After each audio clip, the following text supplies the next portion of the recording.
sini saya akan sedikit menjelaskan pengertian tentang pasar bebas. Pasar bebas adalah kondisi pasar ideal, di mana seluruh kegiatan perekonomian sepenuhnya berada pada dinamika permintaan dan penawaran pasar yang akan mempengaruhi keputusan ekonomi dan pergerakan setiap individu yang berhubungan dengan uang. Yang kedua, tujuan pasar bebas. Dengan adanya kebijakan tanpa adanya tindakan diskriminasi perdagangan luar negeri, maka pasar bebas memiliki beberapa tujuan, yaitu 1. Meningkatkan pendapatan negara, 2. Meningkatkan perekonomian negara, 3. Memperluas pasar, 4. Menciptakan transfer of teknologi, dan kelima, memenuhi kebutuhan dalam negeri. Yang ketiga adalah fungsi perdagangan bebas. Fungsi utama dari perdagangan bebas dalam perekonomian negara pada dasarnya adalah untuk bisa memberikan kebebasan pada masyarakat untuk bisa melakukan aktivitas ekspor dan impor barang. Juga memiliki fungsi yang baik dalam memberikan informasi terkait harga dan kuantitas permintaan barang. Hal ini akan berdampak pada stabilitas harga barang. Lebih dari itu, perdagangan bebas juga mampu melahirkan tingkat penggunaan barang yang meningkat dengan diiringi faktor produksi yang kian efisien. Dan selanjutnya yang keempat adalah ciri-ciri pasar bebas. Ciri-ciri adanya pasar bebas akan terlihat pada bagaimana sumber dan alat produksi bisa bebas dimiliki dan diatur oleh seluruh pihak, baik itu komunitas, perusahaan, hingga individu. Dalam pasar bebas juga akan terlihat persaingan antar pengusaha dalam mendapatkan keuntungan yang lebih banyak, serta terbatasnya campur tangan pemerintah di pasar. Dan yang kelima, manfaat perdagangan bebas. Berbagai manfaat yang kemungkinan akan dirasakan adalah lebih bebasnya setiap orang dalam mempunyai kekayaan dan mengolah sumber daya masing-masing, sehingga tingkat kreativitas dari setiap masyarakat akan lebih berkembang lagi. Dan yang keenam, kekurangan dari pasar bebas. Yang pertama, perusahaan yang lemah atau kecil akan menjadi semakin tereksploitasi oleh perusahaan yang lebih kuat.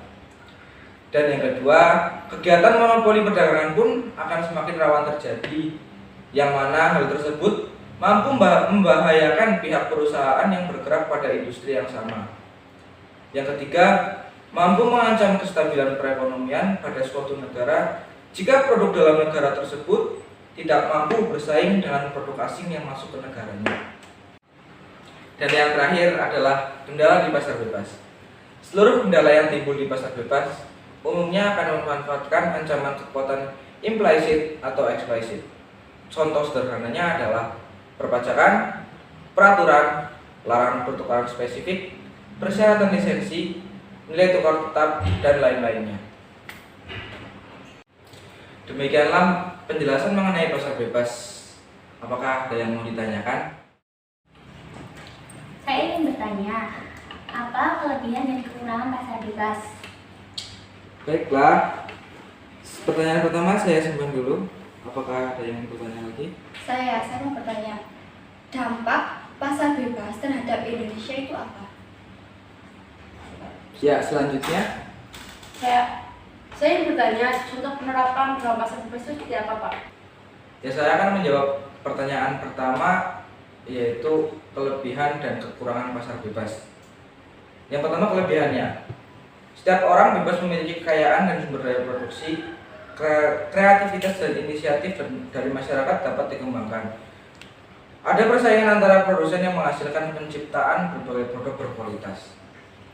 Yang kedua, kekurangan. Perusahaan yang lemah atau kecil akan menjadi semakin tereksploitasi oleh perusahaan yang lebih kuat. Yang kedua, kegiatan monopoli perdagangan pun akan semakin rawan terjadi, yang mana hal tersebut mampu membahayakan pihak perusahaan yang bergerak pada industri yang sama. Selanjutnya saya akan menjawab pertanyaan kedua, yaitu dampak dari pasar bebas. Yang pertama, dampak positif. Meningkatkan kualitas dan kuantitas produk dalam negeri, hambatan perdagangan cenderung menurun dan bahkan menjadi tidak ada. Dampak negatifnya, produk dalam negeri cenderung kurang kompetitif dan masuknya barang asing yang lebih murah dan berkualitas. Dan selanjutnya adalah pertanyaan yang terakhir, contoh penerapan pasar bebas. Contohnya seperti Indonesia dalam menerapkan perdagangan bebas yang tidak menyeluruh pada komoditas. Karena masih ada beberapa aturan pada komoditas yang berperan penting dalam kehidupan masyarakat seperti minyak, listrik, dan bahan pokok lainnya.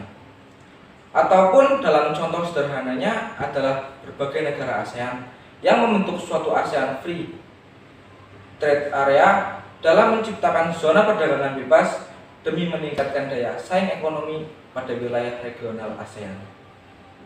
Demikianlah penjelasan tentang pengertian pasar bebas. Kurang lebihnya mohon maaf. Terima kasih.